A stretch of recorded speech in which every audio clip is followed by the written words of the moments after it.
Oui, oui, Blandine Krigel va répondre tout de suite, mais Blandine Krigel m'a dit au début qu'elle a suivi une année un des premiers séminaires de Lacan. Je ne pense pas qu'elle a eu l'occasion de suivre le séminaire 20. Non, d'accord, pas disons que... Non, parce que... Bon, non. J'ai compris. Bon, peu importe. Non, mais je réponds à votre question sur le, si vous voulez, le monde sans frontières.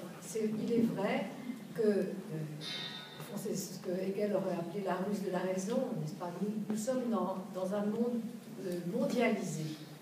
Et vous savez, là encore, on pense avec ce qu'on a, n'est-ce pas, en magasin.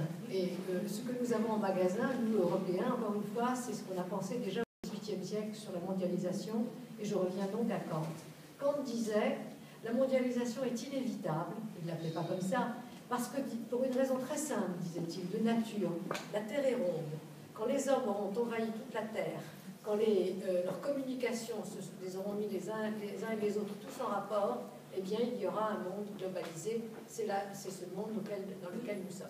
Mais alors, dans ce monde globalisé, et c'est ça que nous avons tellement de mal à penser, c'est-à-dire, comme l'a dit très bien Isabelle Durand, avec une vitesse de communication instantanée qui est un monde au présent, plus qu'il ne l'a jamais été, eh bien, dans ce monde globalisé, il y a aussi une hiérarchie, si vous voulez, du développement historique plus creusée, parce qu'elle n'a jamais existé auparavant. Autrement dit, nous sommes, si vous voulez, en lien instantané et immédiat avec des sociétés qui, si nous les représentions sur une échelle, si vous voulez, temporelle de développement historique, ne sont pas, n'est-ce pas, dans la même actualité que nous-mêmes. C'est ça qui se passe. Alors, comment nous allons traiter ça? Eh bien, la première chose, me semble-t-il, à faire, c'est de le considérer. Parce qu'aujourd'hui, vous voyez, on ne le considère pas. Et par exemple, je comprends très bien si vous voulez, cette volonté, puisque nous sommes tous d'une génération anticoloniale qui a été pour l'émancipation des peuples, pour la reconnaissance de l'égale dignité des peuples, qui s'est battue contre l'impérialisme sous toutes ses formes. Donc, en faisant valoir ce principe, n'est-ce pas, de l'égale dignité de tous les humains, qui est un principe absolument fondamental et intangible, nous devons aussi, dans le même temps, reconnaître l'existence d'un développement politique. Et cela, nous avons beaucoup plus de mal à le penser. Je vous donne un exemple. Vous voyez, dans les pays du Maghreb, moi j'ai été présidente du Conseil d'intégration pendant 6 ans, donc j'ai eu beaucoup de relations avec les pays, en particulier les mouvements de femmes, les associations de femmes de ces pays. Et j'ai assisté quasiment, si vous voulez, en étant présente à la réforme du code de la famille au Maroc. Le fameux code de la Moudawana, par lequel, il faut bien le dire, pour la première fois, le droit des femmes est devenu pas tout à fait égal, mais enfin a fait un bond extraordinaire, quasi égal, pas dans le droit d'héritage, de divorce, à celui des hommes. En tout cas, il a beaucoup progressé. Mais dans le même temps, j'ai assisté à ça, lors du voyage du président de la République en Algérie, eh bien, j'ai entendu une femme qui était une des combattantes de l'indépendance algérienne s'adresser donc au président de la République et lui dit: Monsieur, au nom de toutes les femmes algériennes, je n'ai qu'une chose à vous demander, faites tout ce que vous pouvez faire pour qu'il y ait une réforme du code de la famille. Bon. Et elle n'existe toujours pas en Algérie. Et cette réforme du code de la famille, il n'y a pas d'égalité en droit des hommes et des femmes en Algérie, et cette égalité est encore très inférieure à l'égalité qui existe au Maroc, en droit. Je parle de l'égalité en droit. Alors ça, évidemment, les organisations internationales, les femmes de toutes les organisations internationales ont fait un effort énorme. Moi, je l'ai vu dans toutes les instances internationales, elles ont fait un effort énorme pour que cette situation change. Mais elle ne peut pas changer comme ça du jour au lendemain. Nous-mêmes, moi je suis d'une génération, n'est-ce pas, où il fallait encore, si vous voulez, quand on se mariait, eh bien, on expliquait encore que notre compagnon, le futur mari, allait être le chef de famille. Personnellement, ça m'avait indigné, le discours du père. Donc, les choses ne changent pas comme ça. Oui, comme... non, c'est pas tout comme ça. En droit, c'est fini. C'est fini en droit. Bon, alors, autrement dit, voilà, c'est ce monde multipolaire, multiple, avec des échelles différentes que nous avons à penser aujourd'hui. Et par conséquent, enfin, ma seule réponse, en un mot, c'est qu'il ne faut pas oublier le développement politique. Il y a un développement politique. Il n'y a pas seulement un développement économique, un développement social, il y a un développement politique. Il y a des régimes politiques, des façons de vivre pour les hommes, de s'organiser dans leur bien de cité, qui sont plus favorables à la bonne vie, au bonheur des individus que d'autres régimes.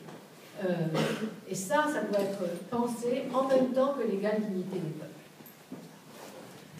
Mais je voulais réagir et abonder dans votre sens. Je pense que ce monde multipolaire avec des espaces-temps et des échelles de situations particulières, qu'elles soient politiques, sociales, économiques, culturelles, est quelque chose avec lequel nous avons à vivre et qui nous oblige, je pense que nous faisons sans doute tous assez difficilement, à accepter de nous décentrer, c'est-à-dire de sortir à un moment de la position qui est celle dans laquelle nous nous trouvons, qu'on soit européen, belge, français, de tel ou tel, et d'accepter ce décentrement jusqu'à un certain point. C'est tout le danger évidemment de tout le relativisme qui justement mettrait, je dirais, les droits fondamentaux sur uniquement, je dirais, on les passerait en revue d'un certain relativisme. C'est toute la question de savoir si oui ou non les mutilations génitales des femmes peuvent être considérées comme une pratique culturelle acceptable. Non, évidemment, elles portent atteinte au corps des femmes, et donc c'est un droit qu'il faut leur donner de cette intégrité physique. Mais donc, nous sommes à la fois dans une obligation de décentration, dans une méfiance que nous devons avoir vis-à-vis du relativisme, tout en étant dans une capacité de compréhension.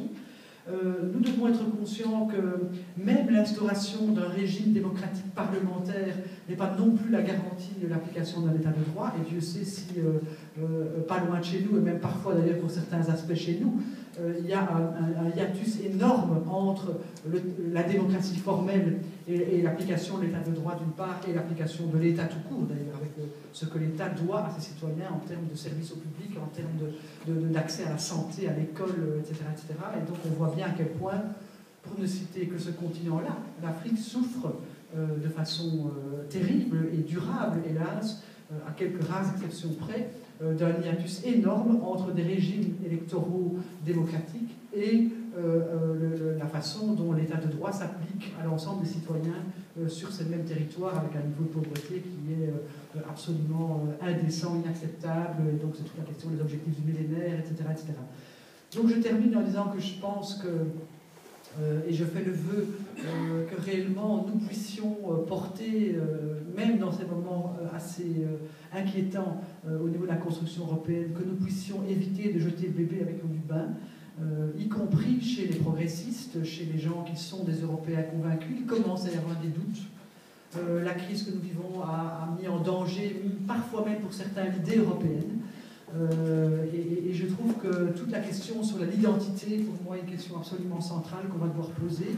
Pas l'identité au sens, on peut en avoir plusieurs, et heureusement d'ailleurs, mais le sentiment qu'on peut avoir, et en ce sens l'histoire et la philosophie politique doivent nous aider à partager quelque chose de commun, un bien commun, une histoire commune, un passé commun, et c'est sans doute la seule condition pour pouvoir construire un avenir commun. Je pense que ce sentiment d'appartenance européen, on doit le cultiver. Or, aujourd'hui, presque tout est organisé pour faire le contraire, pour cultiver le sentiment d'appartenance régionale et nationale, avec une méfiance pour la technocratie, la bureaucratie. Je ne vais pas défendre la technocratie ou la bureaucratie européenne, mais je pense que parfois on va trop loin, et que justement l'Union européenne est aussi porteuse non seulement de valeurs de paix, des droits fondamentaux, d'une série d'avancées extrêmement importantes qui aujourd'hui, devant les ravages que font la financiarisation de l'économie dont l'Union européenne, ou en tout cas une partie de l'Union européenne a été complice, finissent par mettre en danger vraiment des valeurs qui sont terriblement précieuses et desquelles vraiment je pense qu'on doit faire attention à faire le tri.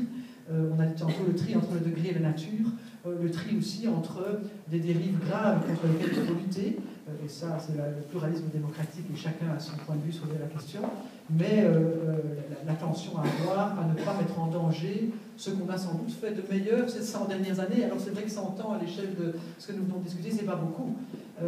Et au fond, peut-être que demain, l'Union européenne pourrait capoter complètement, pourrait revenir, peut-être que les républiques ne s'attaqueront pas entre elles, mais en tout cas, on pourrait revenir à une certaine logique nationaliste dans laquelle, en effet, de façon démocratique, on peut mettre au pouvoir des gens qui vont cultiver toute autre chose. Je pense que c'est extrêmement dangereux pour nous tous, et surtout pour faire vivre cette histoire commune, ces tranches d'histoire qui sont longues et anciennes, qu'il faudrait porter à la connaissance de chacun pour qu'au moins chacun puisse construire quelque chose qui le relie aux autres dans cet espace européen. Et là, je trouve qu'il y a encore vraiment beaucoup de travail parce que justement, on est en grand danger de faire basculer l'ensemble au nom d'une période extrêmement douloureuse que nous vivons économiquement, mais qui n'est qu'une période par rapport à tout le reste. Et si on veut bien la mettre un peu en perspective, je pense qu'on a un outil extraordinaire à construire, complètement inédit, merveilleux, enfin merveilleux sans angélisme, mais qui peut être nourri d'énormément d'humanité, de libre examen, de droits, de choses qui nous sont très précieuses, à la condition qu'on accepte de ne pas le tuer en voulant, ou en tuant le thermomètre, de vouloir tuer le malade, et de tuer le thermomètre. Je pense que ce n'est pas très précieux.